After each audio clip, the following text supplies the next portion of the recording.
So in today's video we are going to explore the bio page in the Prime Link software. A link in bio page is a page that allows you to show multiple links to social media pages on a single web page. They're often used in social media marketing and Instagram marketing to overcome the one link rule for social media profiles.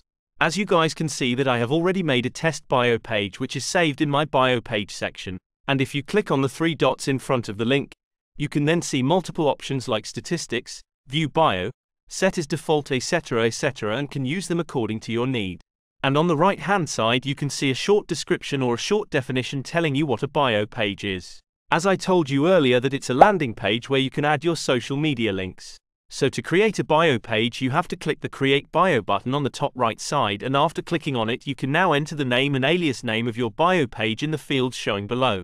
You can enter the name and alias name according to your desire. After clicking on Create, you can see that we have successfully created a bio page, and now you can further add your social links, detail content, and there are more options which you can play around with and explore what this software have to offer you. And now by clicking on View Bio button, you can now see the sample of appearance of the bio page we have just created. So that's how you can create your bio page in the Prime Link software. I hope you liked the video, and if you do, please don't forget to like and subscribe to our channel.